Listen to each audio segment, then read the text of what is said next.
I ended up studying there in England, and these Japanese friends would go to church with me and Bible studies. I'd started prayer groups, and both of these Japanese girls, towards the end of the year, they're very private and didn't want to share all of their feelings throughout the year, what they were learning and thinking about. But towards the end of the year, they both said, we really want to follow Jesus. We could never do this because we've never met a Christian where we're from. And I come from Texas. Most people would claim to be Christian. I'd hardly met someone I've never met anyone who said they'd never met a Christian. I said, I don't know much about being a missionary, but I can be the one Christian someone knows. And so then I just started really understanding what God has been doing in the world among all the different people groups, finding out that 43% of the world's people groups are still unreached with little or no Christian presence. And that led me to Mali, West Africa. I was supposed to coordinate volunteers. I would have never have done evangelism or church planning. That was too scary for me right out of college. It was a month after 9/11 when I went to New York, or went to Mali. And apparently a lot of people did not want to travel to Muslim countries right after 9/11, especially when your country has put bin Laden stickers on the public transport vehicle right next to 1980s Madonna stickers. It was like celebrity status in Mali. And I ended up doing evangelism and church planning stuff in Mali, eventually getting pretty sick, which led me to leave. And then just through the years, learning from other people that have had a lot more experience and fruit than I have, just wanting a taste of what I know God wants to do in the world. One story when I knew that I really wanted to be involved in this evangelism church planning thing is there are so many people that you greet along the way in the streets of Mali. I picked up the language of Bambara pretty quick, and so you'd get these greetings. And there was one guy that I always passed by, just greeted, never really talked to more than that. And one day he said, "Hey, I want to come and talk to you. Why don't you talk to me about Jesus?" I was like, "What?"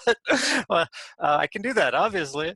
And so we set some time to talk, and I planned to go through this long kind of chronological Bible story series where I would take a full day and go through 30 Old Testament stories, and the next week we'd get to Jesus. And that first day over lunch, I'd gone through some of the stories of the first prophets. And he turned to me, my African name is Mamadou.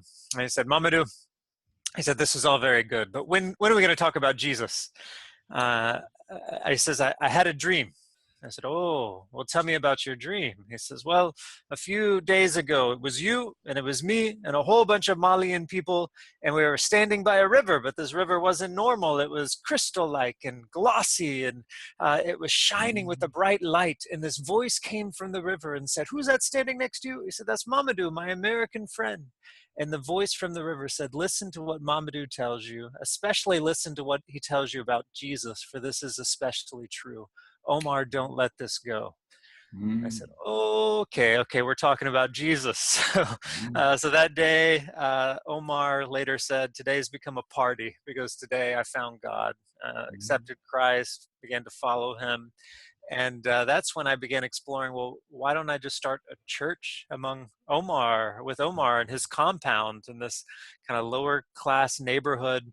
And as I really prayed about that, I left the city and ended up still discipling him from a distance, but in fact, he moved me with me and spent the first week with me among the Wassoulou ethnic group. It was an ethnic group of around 140,000 people and around 3,000 villages.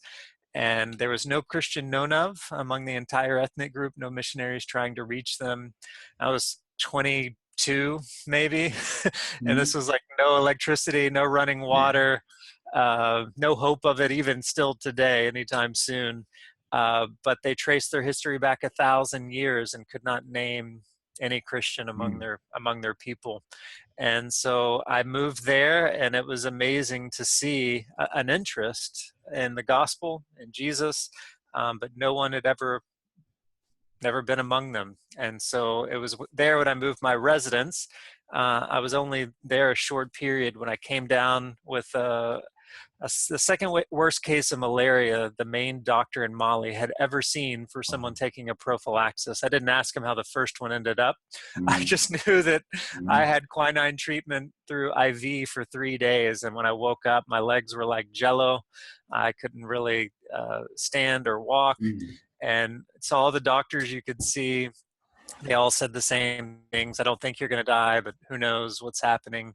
In the meantime, I just kind of kept on going downhill, downhill, another bout of malaria, other diseases. And basically, my body started eating itself to keep my heart beating, I later found out.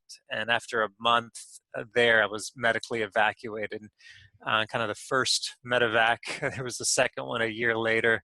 And 3.5 years of kind of ongoing sickness and illness as a result of that. But that time in Mali really cemented that calling of wanting to be a part of a bigger story and Mm. not just what was comfortable or even just necessarily inviting Jesus into my life, because people would look Mm. at those circumstances and they'd say, well, obviously this wasn't God's will for your life. It was a closed door.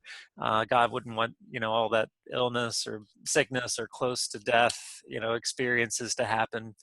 And through that, I began to learn how to rejoice in Mm. sufferings and find that this was essential for character building. Met my future wife during that time and kind of other ministry things that came later.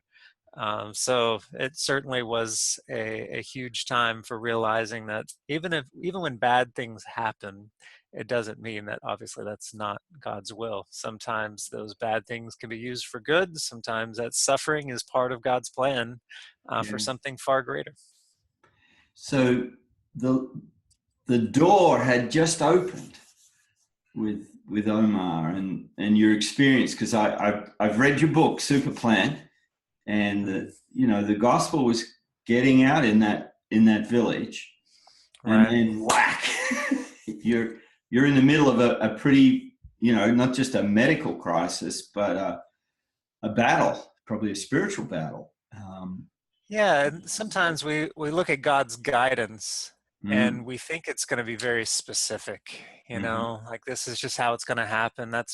It makes sense. For instance, if the Wassalu are going to be reached, the guy who really wants to reach them and has learned their language to do it would be able to somehow live there and be a part of it. No, in God's guidance, it often takes this very curvy, messy route that you can't point to any human Yeah. that would arrange Yeah. that. And so that's certainly what happened with me. I had this 3.5 year battle with weakness and illness, couldn't really do Mm. much physical. Got married during the time, had our first Mm. child, and we're praying about what's next. And this guy calls from New York. I didn't want to stay in New York City. My Mm. wife and I wanted to go live overseas. I'd experienced what it was like to be the only Christian among an unreached ethnic group, even an unengaged ethnic group. And we show up in New York, and the very first West African we meet on a 2 to 3 day survey trip is this guy named Musa, and he happens to be Wassalu. Wow. Out of 1,600 ethnic groups in Mm. West Africa, he happens to be from the same small ethnic group I was living among. And within 5 minutes, I learned that he was a Christian from a Muslim background. First one we had ever Mhm. met or heard of. And he has this incredible story of about to die, in and out of a coma. The doctor said he had 1 week left to live. And he has this miraculous dream vision of Jesus, healing in the name of Jesus. He's healed after the dream. Goes and finds a Bible after he has two more dreams where God reminds him, you would be saved through this Jesus.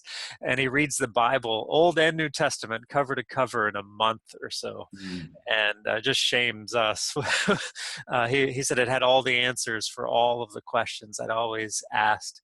And after he tells us this incredible story of how he came to faith in Christ through that, and 22 years of his family, his people really trying to kill him, he ends up in New York. He says, it's a miracle you walked into my life today. Because for 22 years, I have felt called to be an evangelist to my people, the Wassalu, but Yeah. I've never known how because it has just been me. And every day for the last few years, I had been praying for the first churches to be Mm. started among the Wassalu, not And knowing how I you could were be a thinking part in of that West work. Because Africa, in and West Africa, because And I'm he's half in New dead. I York. can't visit the country. Yeah. So how can that happen? Yeah. Well, God puts us together. Even on that night, there was a Wassalo meeting in the Bronx we were invited Mm. to. So God made it clear we were to move to New York. Fast forward several years, and there are maybe 20 plus people that have been baptized in that very same person's village. The first churches have been started among this ethnic group, the Wassalo, without missionaries living there, just kind of following through relational lines from cities, other people following up. So we couldn't have, I mean, a white guy from Texas showing up, meeting a persecuted African Muslim brother in an African American neighborhood in Harlem. And that's what God uses to help see some of the first Wassalo churches start. I'm just saying, I think you retell the story of Philip and the Ethiopian eunuch, but you know, the Lord says, just get out into the desert, Philip. Okay, so for you, it was just get to New York and we'll plant churches in West Africa amongst the Wasps. Right. Yeah, it makes perfect sense. Yeah. And look, I meant to say, I really enjoyed reading your story, reading Superplan, Well, thank you. and just the way you tell your story and the story of people like Omar and Musa. But there's this sense of, there's really a story about what God is doing in all the, you know, in your sick, I'm sorry to make light of your sickness, but Right. you know, That's what I do. your sickness, where should we be living? Where are we minister? We meet Musa, and God brings it all back to that village that you've been evacuated out of. Yeah, and I really, that's what I wanted to bring out in the book. So it's a good Mm. sign is that I mean, this is obviously my particular role in God's super plan that's unfolded as well as these other people. But we realize who we are when we realize we're part of God's story. Yeah. We realize why we exist when we find our role in God's super plan and interpret the good things, the bad things, all of these things as God's super plan. Yeah. And we were able to find meaning in all of that. We're able to be used by God because we see things in that way. And so certainly that's been the case of when I shifted from merely just inviting Jesus into my life, which meant that, God, this is what I'm comfortable with. This is what I like doing. These are my strengths, come and use my strengths. And then you shift to what does God desire? Even that little bitty shift in questions can have completely different results because that means God might use your weakness. It means that God might use, uh, go send you to places you never thought you would go, or have you be in roles that you avoided and you wouldn't have invited Jesus into.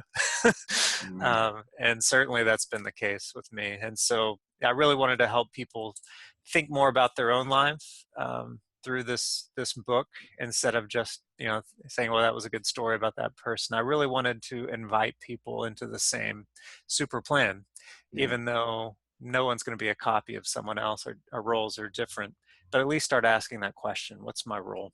And you became a different person through those experiences, even through the health crisis and the weakness that it brought on. It's one of the interesting things about suffering. And there are stories of 3 Christians from a Muslim background I tell at length in the story as well. They had more persecuted suffering, physical suffering at the hand of people in their village or towns. So that's different than the health suffering I had. Nevertheless, when I've looked biblically, when you look at just people around the world that are fruitful in their lives, it seems like suffering is a common element in those people's lives. And there are lots of people, there have been movements even in history where suffering has taken place and people have shrunk back from that, and it just disappeared. They were taken away because they did not stay within God's super plan in the midst of suffering. But there are those people and movements throughout history where suffering came and they stuck with God's super plan in the midst and become usually the most fruitful, content, and joyful followers of Christ you'd ever meet. And so it's not that any of us wish suffering to take place, as this is some virtue to just go and seek suffering. But when it comes and you become a follower of Christ, you will be the smell of life to some and the smell of death to others. That's just the scripture. And so when that suffering takes place, you don't shrink back from it. You're able to see that through the lens of God's super plan. Yes. And what unfolded next in New York? Because a whole new era opened up, not just for West Africa, but, Yeah, for I New came to York. New York just because I wanted to work with West Africans, and that was Mm, our connection. But I ended up spending half of my time researching the ethnic groups of Metro New York. At first, it was just kind of a job that was better than Starbucks. And eventually, I mean, it didn't take long, first month or so, it really became an equal calling because I was discovering 2 million Jews in Metro New York, a million Muslims, 500,000 Hindus, 80,000 Sikhs. And I could count on maybe one hand the amount mm, of people that just saw a need and were actively ministering among these people, welcoming them, loving them, mm, seeking to start churches, evangelize, disciple, that were not trained overseas or were not of that people group that had come to faith and were reaching out, to their own people. Just the people that believers in the city that saw a need. It was maybe on one hand. It was people mm, like myself that came back, trained as a missionary in West Africa. It was a Muslim background Christian from Pakistan reaching out to Pakistanis. But I knew that we had to raise the missions climate in our cities, especially with the world becoming over half urban and moving even more so in the coming decades. A lot of our great movement stories are have come from rural areas. Thankfully, there are more that are happening in urban environments, but it does create some complex dynamics when you're talking about a destruction of these homogenous units, that we talk about, where it's just natural and easy, or like vast amount of oikoses, that people have where it naturally spreads. In some ways, that's a hindrance to the movements in cities because there are less connections with like a strong ethno-linguistic group. On the same time, it can actually contribute to movements because those boundaries around socioeconomic, sociolinguistic, cultural groups are becoming more porous. mm, And so people are interacting with this group and that group a mm, lot more easily in cities than they would other places. They're being exposed to new ideas. They are at all different levels economically and meeting different people.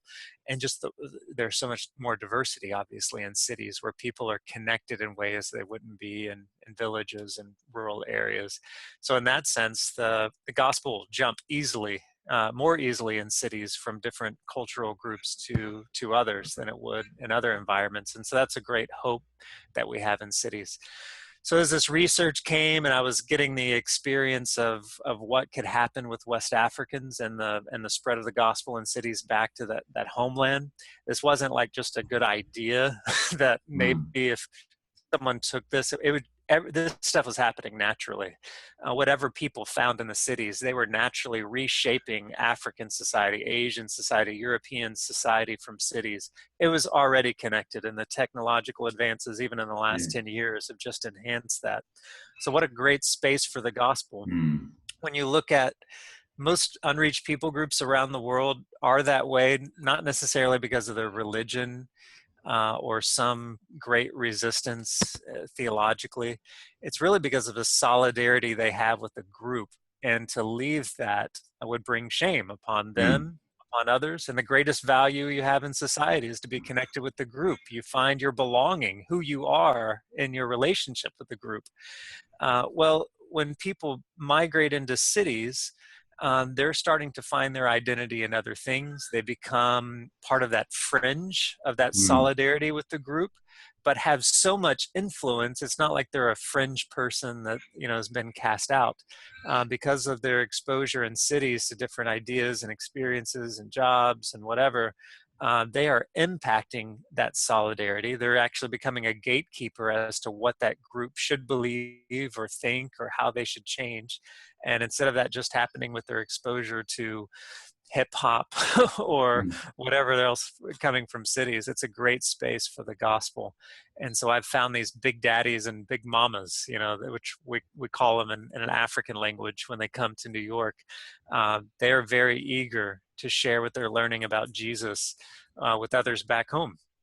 Okay. And of course, we got to have people come from the outside always. It doesn't end that. But it means a lot more when I'm coming in as an outsider into a village or an oikos in Africa, and I'm not coming under the name of some development project or something like that. I'm coming under the name of the Big Daddy of New York, and he's sending a greeting to those people going, hey, I know this guy looks strange and he talks about Jesus, but I'm learning a lot about Jesus, and we need to get close to this. We have had false impressions. Well, that opens up completely new doors for the gospel in these communities. Chris, have you got a story of where that's unfolded in that sort of way? Oh, sure. I mean, I can think of just a recent one. So this is so recent it wouldn't have been in the book, but there is a person from one of the most unreached West African ethnic groups, 200 known believers out of 7 to 8 million people in her ethnic group.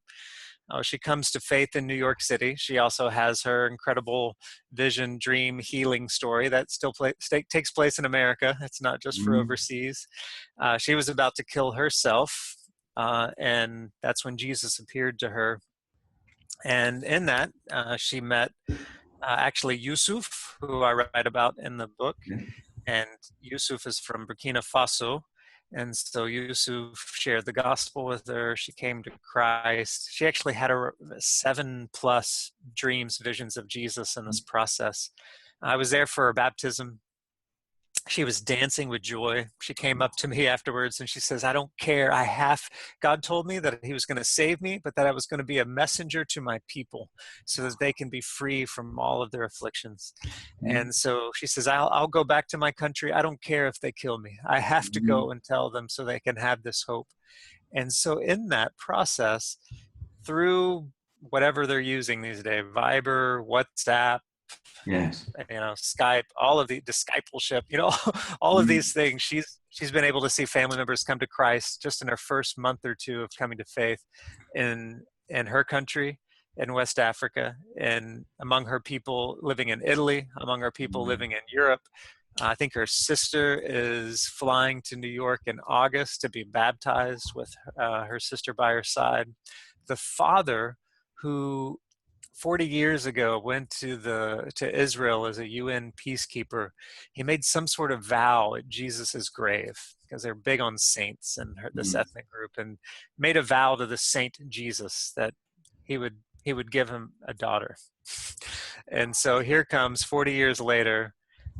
This child had been estranged from the family because of infighting, and comes back and tells the father she's accepted Christ, but also asks forgiveness for all that she's done in the past to hurt them. The father calls my friend Yusuf here in New York and says, this is amazing. Told the story about his vow 40 years earlier. He says, Jesus has reconciled my family. Wow. And so he has opened the door for this entire family to be open to hearing about Christ and receiving him, even though they come from a very strong Islamic sect that there be only a few known believers among. Wow, I'm just pausing to take that in. That is incredible.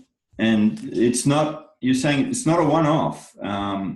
This is a pattern that you're seeing, that there are what you call global cities, that where it's just a phone call or a Skype or an email away from unreached people groups around the world. Yeah, and in the past, even when I lived in Mali close to 20 years ago, there was no good way to connect back home. You'd have a phone call, and it would sound like that. You'd pay $5 for that privilege of hearing someone's cracked up voice. And they didn't even have Skype, back then. Well, these days it's free Yeah. constantly to call people back and forth. Even my mud hut, no electricity, no running water village in Mali has cell phones these days. And so that's how connected it is. And all that goes back into cities. They are sharing whatever they're learning back home. And so when they're having something that's changing their life, giving them new hope and meaning, and they've come here to make money or whatever it is, and they're finding that that's going to be empty to make them content, they're eager to share what the real story is of how transformation can happen back home. And we're seeing it Africa, Asia, Europe, South America, all over. So even more imperative that as people come to know Christ, as they go on in discipleship and experience what church is, everything you do with them has got to be simple and transferable, that it can jump across the airwaves, that it can go from New York City to an African village. Yeah, that's the interesting thing. I mean, it happens both ways. I met someone the other day in a subway, and I was so excited because he was a Muslim background Christian, and we were talking in an African language. But then when he started talking about religion, he immediately switched from the African language to French. And so that's interesting. I said, I don't speak great French. Can you tell me that in Jula? He could not tell me, which is the African language, he could not tell me about Jesus in his language. He had only learned how to speak about religion in this other language, in this case, French. Well, if you think about that, the reverse of that, wouldn't it be a shame if we saw all these people coming into cities, coming to Christ, and we train them in ways of church or ways of communicating about the Bible and the gospel, and it all happened in something that would not relate to them being able to share with their people? Like that guy couldn't share with me in an African language. And so that means we've got to look at obviously simple ways of doing church where they can even evangelize, disciple, and start churches over technology, which is happening. There are people that are beginning that process, have seen that happen, around the world, with leading their oikos to Christ in these various places and discipling, and then helping form them into groups wherever they're at.